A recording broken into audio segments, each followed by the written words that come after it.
पूर्णमदः पूर्णमिदं पूर्णात् पूर्णमुदच्यते पूर्णस्य पूर्णमादाय पूर्णमेवावशिष्यते। ॐ शान्तिः शान्तिः शान्तिः।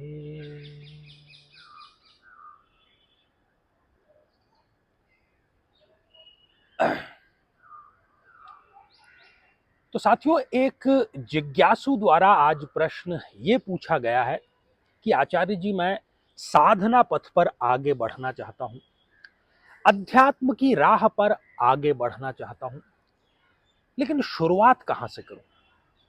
और मैं समझता हूं कि ये किसी एक व्यक्ति विशेष का प्रश्न नहीं है।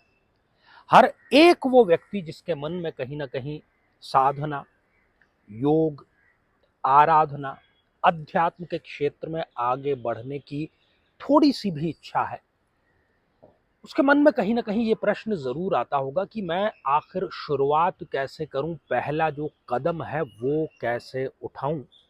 इसको हम कहते हैं कि साधना की जो पूर्व तैयारी है वो कैसे की जाए।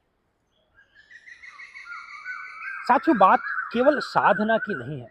हम जीवन में जब बहुत ही छोटे से छोटा भी कार्य करें या बड़े से बड़े किसी कार्यक्रम की तैयारी करें तो उसके लिए हमें उसकी पूर्व तैयारी करनी होती है। जैसे दीपावली में यदि 1 माह बचता है तो हमारे घर में, खासतौर पर हमारी माताएं बहनें घर की साफ सफाई में लग जाती हैं, साज सजावट में लग जाती हैं, ताकि दीपावली आने पर माँ लक्ष्मी की आराधना और आशीर्वाद आसानी से लिया जा सके। परीक्षा वर्ष के अंत में होनी है,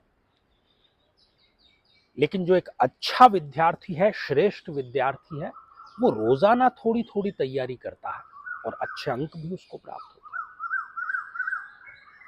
हैं। जब रंगरेज को किसी कपड़े पर नया रंग चढ़ाना होता है तो पहले उस कपड़े पर जितने दाग हैं, धब्बे हैं, पहले का जो रंग है, उसकी साफ सफाई करनी होती है ताकि नया रंग अच्छे से उस पर चढ़ जाए।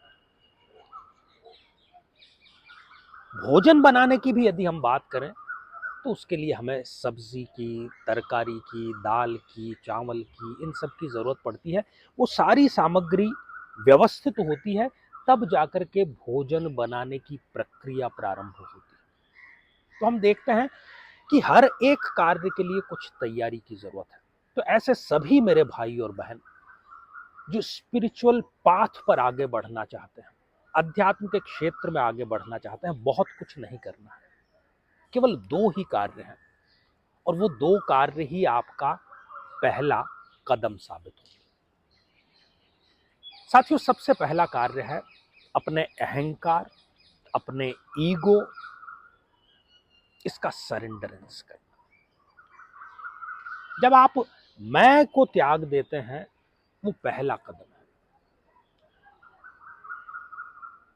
और बहुत जाहिर सी बात है कि जब पहला कदम है उसके लिए आपको किसी की उंगली थामनी पड़ेगी, जिसको कि हम गुरु कहते हैं, मार्गदर्शक कहते हैं, गाइड कहते हैं, मेंटोर कहते हैं, जो भी हम चाहे उसको कह सकते हैं। तो उनसे हम कुछ सीख सकें, साधना पथ पर आगे बढ़ सकें, इसके लिए हमें क्या आता है, क्या नहीं आता, इसका त्याग करना होगा।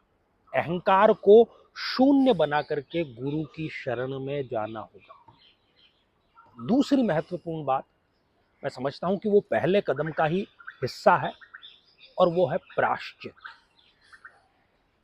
जितने भी पाप हुए हैं, नहीं हुए हैं, इंटेंशनली हुए हैं या गलती से हो गए हैं, प्रत्यक्ष रूप से हुए हैं, अप्रत्यक्ष रूप से हुए हैं, उन सभी के लिए हमें प्रायश्चित करना होगा। हमें यदि अपने आप पर नया रंग चढ़ाना है तो प्रायश्चित उसके लिए प्री रिक्वेस्ट है, एक पूर्व तैयारी है। साथियों, जीवन में बहुत कम लोगों को यह सौभाग्य प्राप्त हो पाता है कि उनमें इस प्रकार की जिज्ञासा उत्पन्न हो कि उनको अध्यात्म के क्षेत्र में आगे बढ़ना है। तो ये दो बातें आपको गांठ जरूर बांध लेनी चाहिए। और हम यहाँ आत्म साधना शक्ति केंद्र में इसी प्रक्रिया को आसान बनाने का कार्य करते हैं। इसलिए हम स्वागत करते हैं सभी जिज्ञासुओं का, सभी प्रश्नों का, सभी लोगों का, सभी आयु वर्ग का खुले मन से हम स्वागत करते हैं।